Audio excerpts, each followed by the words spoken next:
नमस्कार, स्वागत है आपका संवाद 365 में। आपके साथ मैं हूं दिग्विजय सिंह चौहान। टॉप 5 देख रहे हैं आप। टॉप 5 में उत्तराखंड की जिन 5 बड़ी खबरों पर हम नजर डालेंगे। सबसे पहले नजर उनकी सुर्खियों पर। मुख्यमंत्री पुष्कर सिंह धामी ने की परिवहन, पर्यटन, होटल कारोबारियों के लिए 200 करोड़ के राहत पैकेज की घोषणा। 1,63,000 लोगों को मिलेगा राहत पैकेज का लाभ। देवस्थानम बोर्ड के विरोध को देखते हुए मुख्यमंत्री पुष्कर धामी ने कहा, देवस्थानम बोर्ड पर पुनर्विचार के लिए बनेगी हाई पावर कमेटी। कमेटी की रिपोर्ट के आधार पर तय होगा संशोधन का फैसला। मुख्यमंत्री पुष्कर सिंह धामी ने किया उत्तरकाशी के आपदाग्रस्त इलाके का दौरा। प्रभावित परिवारों के लिए विस्थापन शुरू करने के दिए निर्देश। बद्रीनाथ हाईवे पर कार पर गिरा पहाड़ी से बोल्डर। हादसे में एक प्रोफेसर की मौत। गंभीर हालत में ऋषिकेश एम्स लाया गया था। उत्तराखंड में लगातार हो रही बारिश बनी आफत। अगले 4 दिन तक भी बारिश का येलो अलर्ट। पहाड़ी इलाकों में हो सकती है तेज बारिश। तो चलिए सबसे पहले बात कर लेते हैं आज की टॉप स्टोरी की। टॉप स्टोरी में बात करेंगे उत्तराखंड सरकार ने जो ऐलान किया है राहत पैकेज का। उत्तराखंड के जो पर्यटन से जुड़े कारोबारी हैं, परिवहन से जुड़े कारोबारी हैं, होटल से जुड़े कारोबारी हैं, ट्रैकिंग से जुड़े, बोटिंग से जुड़े कारोबारी हैं, उनके लिए उत्तराखंड के मुख्यमंत्री पुष्कर सिंह धामी ने 200 करोड़ के राहत पैकेज का ऐलान किया है। मुख्यमंत्री पुष्कर सिंह धामी उत्तरकाशी में थे तो वहां पर उन्होंने यह ऐलान किया है। इसके अलावा देवस्थानम बोर्ड पर भी एक ऐलान किया है, उस पर हम अगली खबर में बात करेंगे। इस पर पहले हम नजर डाल लेते हैं इस राहत पैकेज में क्या क्या होने वाला है। दरअसल मुख्यमंत्री आपदा प्रभावित इलाके का दौरा करने वहां पर गए थे। इस दौरान उन्होंने ये कहा है कि जो पर्यटन नियमावली के तहत जो पंजीकृत पर्यटन कारोबारी हैं, पर्यटन से जुड़े हुए वो लोग जो पंजीकृत हैं, रजिस्टर्ड हैं, उनके बैंक खातों में सीधे ये राशि हस्तांतरित की जाएगी। इस आर्थिक पैकेज से करीब 1,63,000 लोगों को इसका सीधा लाभ मिलेगा। तो क्योंकि पिछले साल भी और इस साल भी कोरोना के चलते जो पर्यटन कारोबार है, चारधाम यात्रा है, जो कि उत्तराखंड की रीढ़ की हड्डी है, जिनको बैकबोन कहा जाता है, ये बुरी तरह से प्रभावित हुई हैं। और मुख्यमंत्री का कहना है कि इसी को देखते हुए जो इससे जुड़े हुए लोग हैं उनकी आर्थिकी चरमराए ना, उनको थोड़ी सी राहत देने की कोशिश की जाए।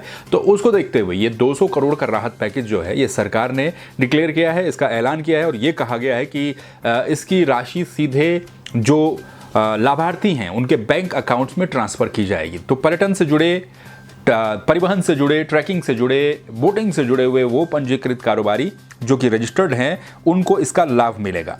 इसमें क्या क्या है तो वो भी आप जान लीजिए। टिहरी झील में 93 बोट संचालकों को वित्तीय वर्ष 2021-22 में लाइसेंस के नवीनीकरण में छूट दी जाएगी। परिवहन विभाग में कार्यरत चालकों और परिचालकों को 6 महीने तक 2-2 हजार रुपए प्रतिमाह प्रोत्साहन राशि दी जाएगी। यानी कि कुल मिलाकर के 12,000 राशि दी जाएगी। 2-2 हजार 6 महीने तक हर महीने दी जाएगी। वन विभाग के जो ट्रैकिंग और टूर ऑपरेटर हैं उनको छूट प्रदान की जाएगी। शहरी विभाग में पंजीकृत नैनीताल, नौकुचिया ताल, सात ताल और भीमताल के 549 बोट संचालकों को 10-10 हजार रुपए की प्रोत्साहन राशि उनको भी दी जाएगी। इसके अलावा 65,000 सांस्कृतिक जो दल हैं उनको 5 महीने तक 2-2 हजार रुपए दिए जाएंगे।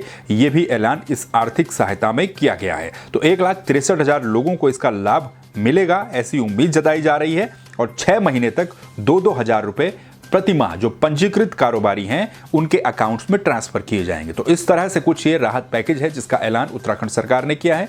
उत्तराखंड के मुख्यमंत्री पुष्कर सिंह धामी ने किया है। 200 करोड़ का राहत पैकेज सीधे अकाउंट्स में ट्रांसफर किए जाएंगे। 6 महीने तक 2-2 हजार रुपए जो कि रजिस्टर्ड कारोबारी हैं, इनकी संख्या 1,63,000 के आसपास है जो कि इससे लाभान्वित होंगे। तो चलिए अगली खबर पर अब नजर डाल लेते हैं। अगली खबर भी उत्तरकाशी से ही सामने आई जहां पर मुख्यमंत्री पहुंचे थे।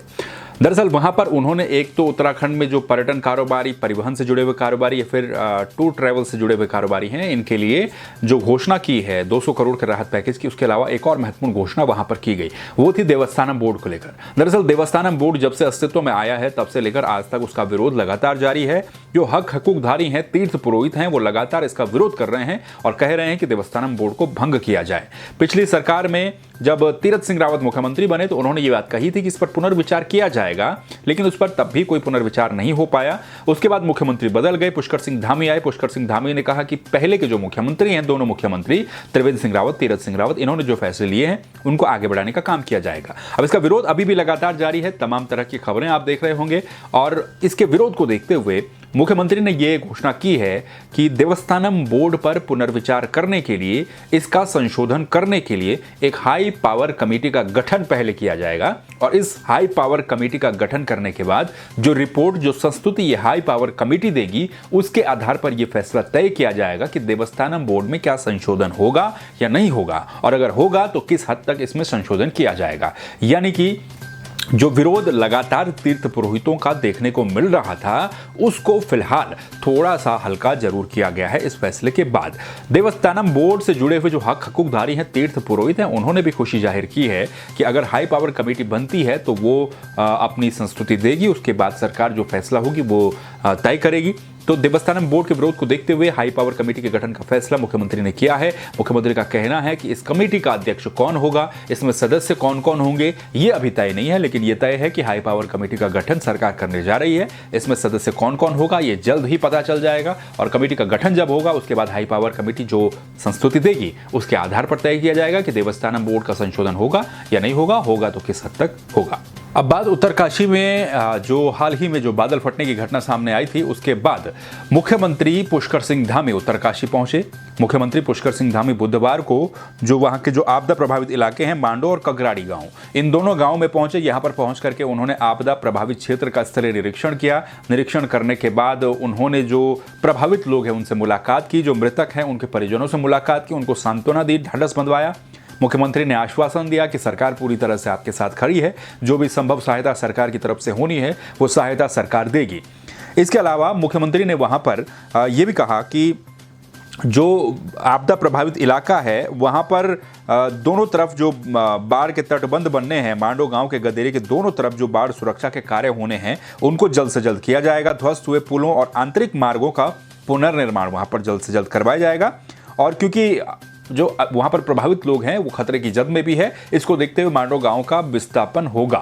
ये मुख्यमंत्री ने अधिकारियों को निर्देश दिए हैं कि जल्द से जल्द जो आपदा प्रभावित लोग हैं उनके विस्थापन की जो कार्रवाई है उसको शुरू किया जाए, उनको दूसरी जगह शिफ्ट किया जाए ताकि खतरा कम हो। इसके अलावा जो मृतक आश्रित हैं उनके परिवार वालों को 4 लाख रुपए की अनुमान्य राशि दिए जाने के साथ ही 1-1 लाख रुपए मुख्यमंत्री विवेकाधीन कोष से भी देने की बात मुख्यमंत्री पुष्कर सिंह धामी ने वहां पर की है। तो नुकसान का जायजा मुख्यमंत्री ने जाकर के वहां पर लिया। विस्थापन की प्रक्रिया को शुरू करने के निर्देश डीएम को वहां पर दिए गए। जल्द ही भूवैज्ञानिक सर्वे करवाने की उन्होंने बात कही। वहीं इसी दौरान जब मुख्यमंत्री वहां पर आपदा प्रभावित इलाके का दौरा करने पहुंचे तो इसी दौरान कुछ लोगों के विरोध का सामना भी मुख्यमंत्री को वहां पर करना पड़ा। जो वहां पर प्रभावित लोग हैं, जब मुख्यमंत्री कंकराड़ी गांव की तरफ जा रहे थे तो कुछ लोगों ने मुख्यमंत्री का घेराव भी किया, अपना विरोध जताया। उन लोगों ने सीधा सीधा ये आरोप लगाया कि मुख्यमंत्री बीजेपी कार्यकर्ताओं से मिल रहे हैं, बाकी लोगों से नहीं मिल रहे हैं।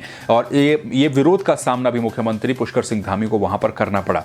लेकिन बहरहाल ग्रामीणों का यह कहना था कि उनकी समस्याएं भी सुनी जानी चाहिए। मुख्यमंत्री का यह कहना कि सभी की समस्याएं सुनी गई हैं और सभी के लिए वहां पर राहत कार्य किए जाएंगे। जो भी आर्थिक सहायता या फिर जो भी संभव सहायता सरकार की तरफ से दी जानी है वो सहायता सरकार की तरफ से दी जाएगी और वहां पर विस्थापन की कार्रवाई को जल्द से जल्द सुनिश्चित करने के निर्देश मुख्यमंत्री की तरफ से दिए गए हैं। तो वहीं बुधवार को ऋषिकेश बद्रीनाथ राष्ट्रीय राजमार्ग पर तोता घाटी के पास एक कार पर पहाड़ी से एक बड़ा बोल्डर जा गिरा, जिसमें कि एक हादसा हो गया और हादसे में एक व्यक्ति जो कि असिस्टेंट प्रोफेसर थे, नाम जिनका मनोज सुंदरयाल था, वो गंभीर रूप से घायल हो गए। उन्हें वहां से ऋषिकेश एम्स रेफर किया गया, लेकिन ऋषिकेश एम्स में उनकी मृत्यु हो गई, उनका निधन हो गया। तो ये एक दुखद खबर सामने आई है।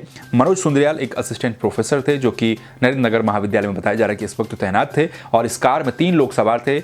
मनोज सुंदरयाल पिछली सीट पर बैठे हुए थे। जब पहाड़ी से बोल्डर गिरा तो जो 2 लोग हैं वो सुरक्षित हैं, लेकिन पिछली सीट पर बैठे मनोज सुंदरयाल गंभीर रूप से घायल हो गए, जिन्हें उसी वक्त वहां से जो श्रीनगर की तरफ सेना के जवान जा रहे थे तो उन्होंने गाड़ी की छत काटकर, कटर से छत काट करके सुंदरयाल को वहां से बाहर निकाला और उसके बाद उन्हें 108 की मदद से ऋषिकेश एम्स में रेफर कर दिया गया, लेकिन ऋषिकेश एम्स में उन्होंने अपना दम तोड़ दिया। तो ये एक दुखद खबर सामने आई है। लगातार बारिश का दौर जारी है और कई जगहों पर इसी तरह की भूस्खलन की खबरें सामने आ रही हैं और तोता घाटी के पास यह हादसा हुआ है जहां पर एक असिस्टेंट प्रोफेसर की मौत हो गई। चलिए बात कर लेते हैं उत्तराखंड में लगातार हो रही बारिश की। उत्तराखंड में लगातार बारिश का दौर जारी है। पहाड़ी इलाकों में लगातार बारिश हो रही है। तो वहीं देहरादून में भी दिन के वक्त धूप देखने को मिली, लेकिन शाम को यहां पर भी तेज बारिश देखने को मिली। तेज बारिश के चलते सड़कें जलमग्न हो गई, कई जगहों पर जल भराव की खबरें सामने आई। तो वहीं पहाड़ी इलाकों में लगातार भूस्खलन की और सड़कें बाधित होने की खबरें सामने आ ही रही हैं अलग अलग जगहों से।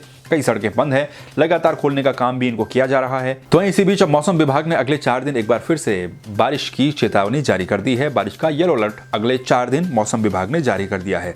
तो अगले 4 दिन तक खासतौर पर जो पहाड़ी इलाके हैं उनमें भारी बारिश की संभावना जताई गई है। 25 जुलाई के बाद बारिश में तेजी आने का अनुमान मौसम विभाग की तरफ से जताया गया है। इसके अलावा आपको बता दें कि गुरुवार को देहरादून, पिथौरागढ़, नैनीताल के कुछ इलाकों में येलो अलर्ट मौसम विभाग की तरफ से जारी किया गया है, यानी कि यहां पर तेज बारिश हो सकती है। 23 जुलाई को उत्तरकाशी, चमोली, रुद्रप्रयाग, पिथौरागढ़ और बागेश्वर में आकाशीय बिजली गिरने के साथ साथ भारी बारिश हो सकती है। मौसम विभाग के मुताबिक 24 तारीख को उत्तरकाशी, चमोली, रुद्रप्रयाग, पिथौरागढ़, बागेश्वर में और 25 तारीख को नैनीताल, चंपावत, पौड़ी और पिथौरागढ़ में भारी बारिश की संभावना जताई जा रही है। 25 जुलाई के बाद बारिश में और भी ज्यादा तेजी आने के आसार जताए जा रहे हैं, यानी कि अगले 4-5 दिन और उसके बाद भी लगातार उत्तराखंड में बारिश रह सकती है और 25 तारीख के बाद और भी ज्यादा तेज बारिश देखने को मिल सकती है। तो बहरहाल बारिश के चलते कई हादसे भी सामने आ रहे हैं। ऐसे में सुरक्षित रहने की अपील भी हम आपसे करेंगे और जितना ज्यादा हो सके उतना पहाड़ी इलाकों पर जो खतरनाक रास्ते हैं वहां पर सफर फिलहाल ना करें। ये थी देखिए टॉप 5 खबरें। इन खबरों को लेकर आप क्या सोचते हैं, कमेंट करके अपनी राय आप दे सकते हैं। खबरों को देखने के लिए संवाद 365 को अगर सब्सक्राइब अभी तक नहीं किया है तो सब्सक्राइब कर दीजिए, बेल आइकन दबाइए, शेयर कीजिए, दूसरों को भी दिखाइए। फिर मिलेंगे नई खबरों के साथ, तब तक के लिए नमस्कार।